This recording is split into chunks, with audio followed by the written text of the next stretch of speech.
Hola, bienvenido a tu canal Enigma Histórico, ese pequeño rincón de YouTube donde intentaremos descifrar los misterios que han perturbado la mente del ser humano desde el principio de los siglos.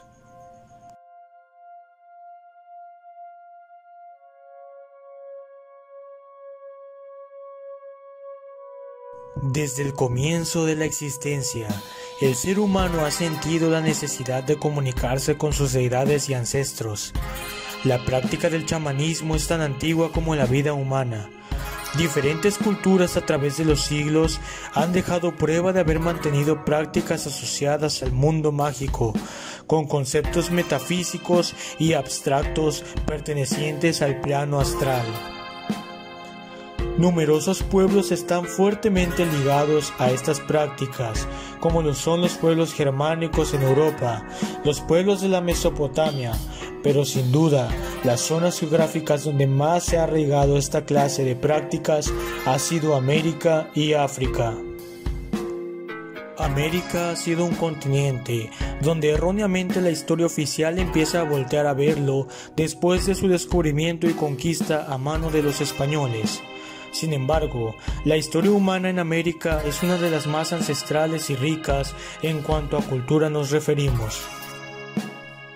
El chamanismo es considerada actualmente una práctica tabú por relacionarse con el ocultismo y la brujería, principalmente satanizada por las religiones judeocristianas, pero hasta hace 500 años el panorama era diferente.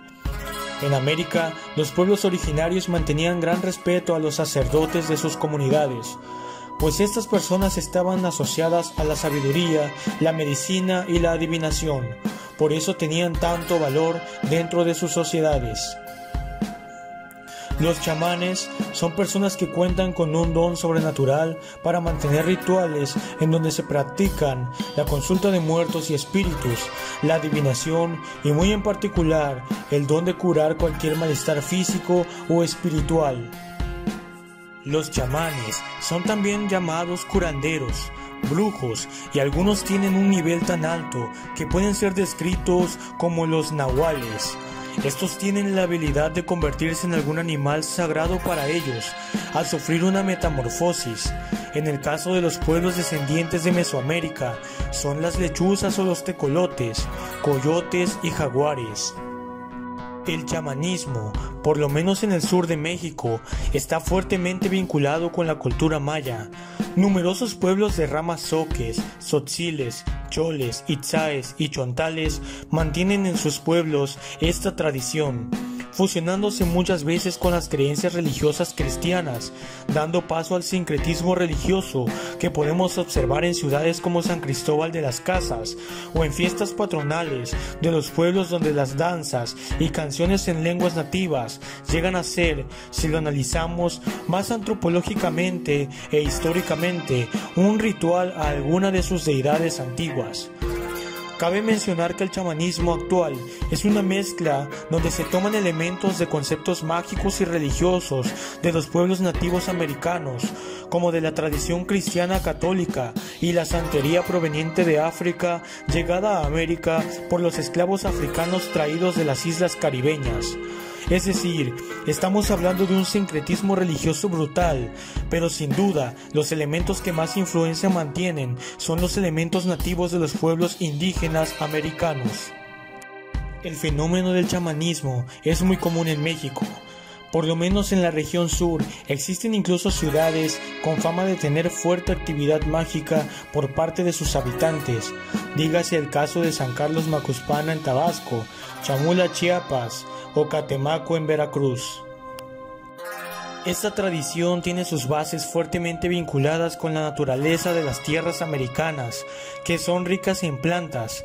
Tal es el caso de la utilización de plantas y sustancias que actualmente son consideradas drogas alucinógenas, pero que más propiamente se les conoce como plantas o sustancias enteógenas, pues son elementos de la naturaleza que, como su nombre lo indica, tienen que ver con conceptos como el ser y el origen.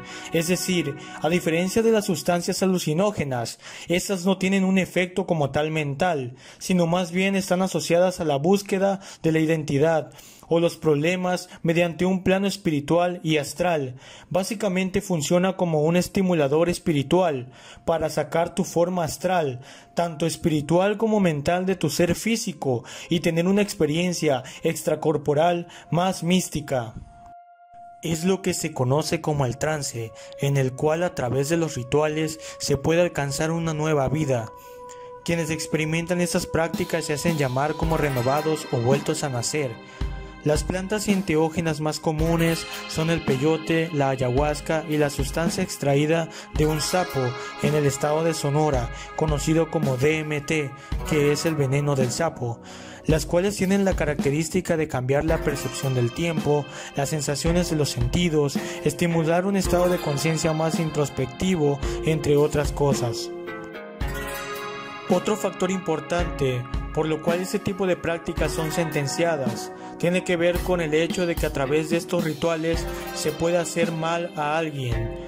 Tal es el caso de los trabajos de brujería, en donde se les desea muerte o miseria a las personas, y quienes en teoría los chamanes tienen el poder para gestionar dichos trabajos, pues las fuerzas con las que se trabaja son fuerzas de un plano superior a este.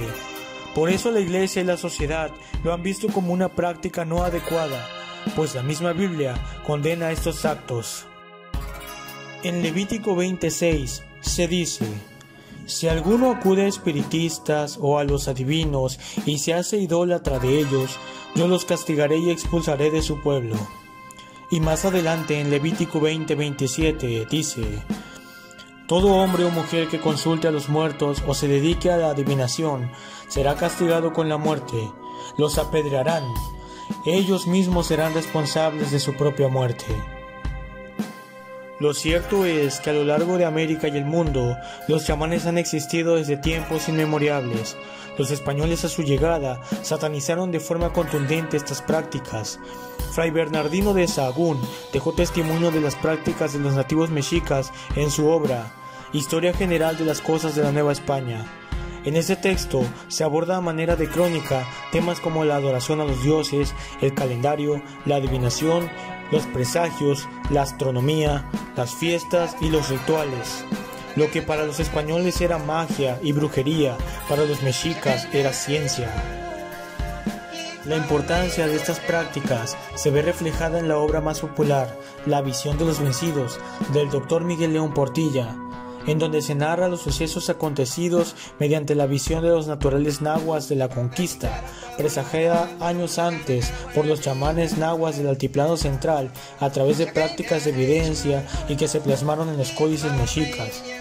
La práctica chamanista puede considerarse hasta cierto punto como una resistencia a la pérdida de una tradición ancestral ante un mundo tecnológico capitalista y neoliberal.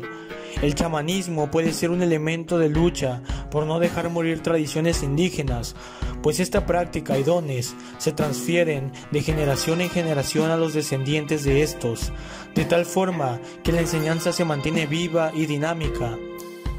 Es muy importante no perder nuestras raíces. El sistema busca quitarnos nuestra identidad, bombardeándonos ideológicamente con una vida más asociada a la vida estadounidense y a la europea. Hay que recordar que México es un país con gran cultura y hay que reivindicar a nuestros indígenas. Por tal razón, en este canal estamos en contra de cualquier acto discriminatorio hacia nuestros hermanos descendientes directos de los naturales de América. Enigma Histórico es un canal incluyente donde se fomenta el respeto y la libertad. Enigma Histórico es un canal incluyente donde se fomenta el respeto y la libertad. Espero este video te haya gustado. Suscríbete para más contenido cultural. Dale like y comparte con al menos 5 amigos y amigas. La meta es llegar a los primeros 100 suscriptores. Muchas gracias. Enigma Histórico eres tú, soy yo, somos todos y todas.